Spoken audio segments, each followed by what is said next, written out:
streaming on Facebook Live. Welcome.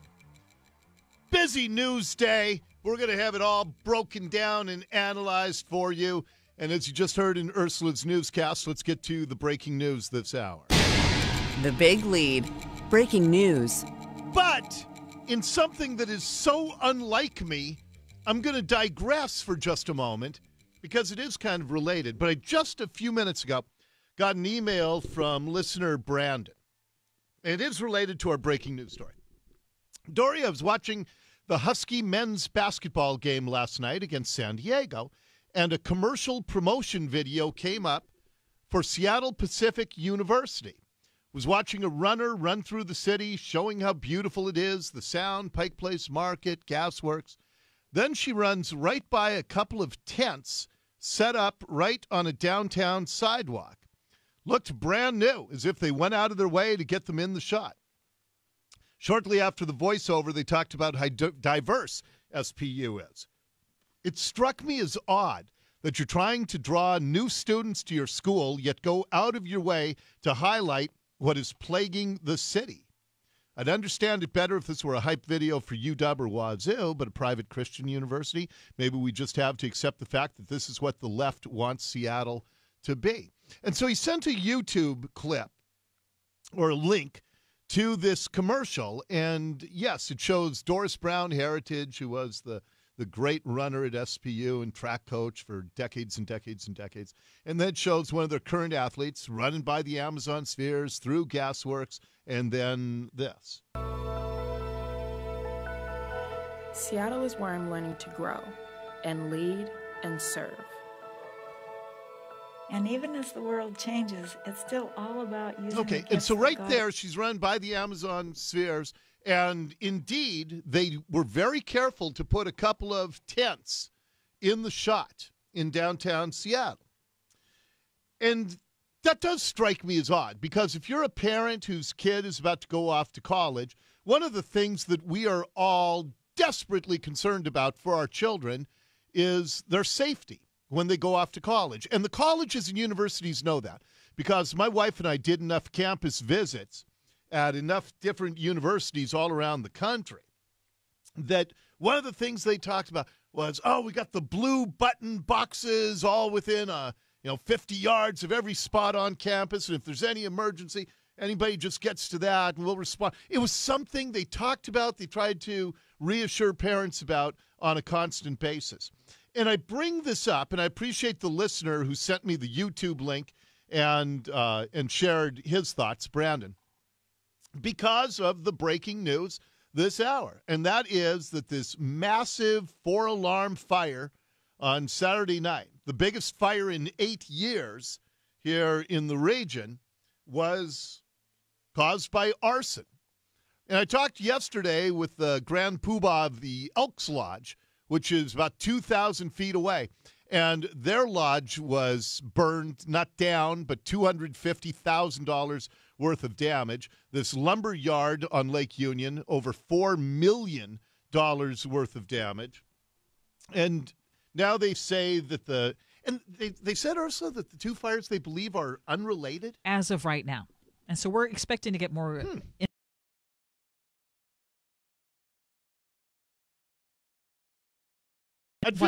I'd feel twice as good if there's only one arsonist running around crazy along Lake Union. But if they're unrelated, then there are two people who are determined to. I mean, this Elks Lodge, they do so much philanthropically in the community. This lumber company provides jobs and has been there for decades and decades. Almost 100 years. Yeah, the building has been. The lumber company's been there for 70 or 80. And yeah, if there are people out there who just hate philanthropy and capitalism, or more likely, they're just crazy. We just have a lot of crazy people running around on the streets, and we see a lot of fires that start in these homeless encampments. There was the one up by Northgate last year where it jumped 10 lanes of freeway. That blaze was so big. And, we've certainly seen, we're not the tinderbox that California is, but we've seen what can happen. And in California, this one wildfire is the biggest death toll of any wildfire in the history of the United States. And the fact that we are still tolerating the level of lawlessness, because there is an absolute connection between the politicians who have encouraged as much of this as possible for purely financial and political reasons. And then you have that, the heroin use, the encampments, the fires that are being set in these encampments illegally, and mental illness. It is all so very well connected. And we have a group of people running things around here politically who are completely unable to deal with any of this stuff because of the political prism through which they see everything. But and getting back to Brandon's email, it strikes me as misguided to highlight the homeless tents in a recruiting video for Seattle Pacific University. And I know they're saying big challenges and we're going to provide big solutions. But the fact of the matter is, as long as we have the people running things around here, there's no college grads who are going to be able to come and fix things. There's no private individuals who are going to be able to overcome the political madness that has engulfed our region. And as crime skyrockets and depolicing skyrockets, the confluence of events is incredibly dangerous. So I find it very disturbing that both of these fires within 2,000 feet of each other were arson, and now we're being told they don't know if they're connected. But the bottom line is it's more evidence of the absolute lack, and it's not just in Seattle. This is region-wide. The absolute lack of political leadership around here. And I will note that the voters decided to validate last Tuesday, a week ago today, the abject failure of local leaders. Because as we talked about yesterday, the other party is dead and gone in King County. So they told the Democrats who are running things around here into the toilet that we want to validate what you're doing and give you even more power and control. And that just shows the sheep-like mentality of so many people around here. They don't look around and make independent decisions about if we're on the right track or not. They just vote purely through a political prism. And when you do that, you fail. And that's why so many things around our city. And if you think a $4 million, 4-alarm, biggest arson fire in 8 years, if you don't think that's not an example of the failure around here, burning down an Elks Lodge that had done so much philanthropically, we're failing. And yet we validate the failures. It continues to mystify me. Next up in the Big Lead. The Big Lead, Big Local. The other big story, of course, is Amazon has made its decision for HQ2. They're going to go to the New York City borough of Queens and to suburban Washington, D.C. in Virginia. Which, let me give you a bunch of thoughts on all of this. First of all, what Amazon does by splitting it up like that is they now, as a company, own 6% of the United States Senate. Because the two senators here in our state, the two in New York, the two in Virginia, they are absolutely beholden to Amazon. And they will do their bidding in the Senate, as will most of the House members, but not all, as we're seeing today. Suburban Washington, D.C., I get that. Jeff Bezos has a big home there. He owns the Washington Post, and they want to have outsized lobbying influence with our federal government. Queens, I do not get on so many levels. First of all, I looked at a big picture website of the neighborhood in Queens into which they're moving, and they'll be sprucing up a blighted neighborhood because it's not an attractive place right now. The area into which Amazon is moving. It's just not a pretty place. But here's the part that is particularly baffling. I truly thought that one of the reasons that Amazon was getting out of here was because they wanted to get away from what I was just talking about a couple of minutes ago, the absolute insane politics of our region. No, Jeff Bezos is our enemy. He is our enemy. And we have to fight big business. The question is, will we have elected representatives who will fight with us or not? Okay, so they get away in part from the lunatic that is Kshama Sawant, and they are running headlong into the lunatic that is also a Democrat socialist, Alexandria Ocasio-Cortez from New York City, just elected to Congress, who has just been on a Twitter rampage against Amazon. So Amazon's going to bring 25,000 jobs, and they're going to be investing billions of dollars into New York City. You would think that the bartender turned politician would say, and a lot of these jobs are going to be six-figure, they say. You'd think that'd be good news for a socialist congresswoman-elect. But no, Alexandria Cortez, she hates Amazon as much as Sawant does. So here's her tweet storm from last night and this morning. We've been getting calls and outreach from Queens residents all day about this. The community's response? Outrage. And then moments later, Amazon is a billion-dollar company. The idea that it will receive hundreds of millions of dollars in tax breaks at a time when our subway is crumbling and our communities need more investment, not less, is extremely concerning to residents here. Okay, a couple of things about that.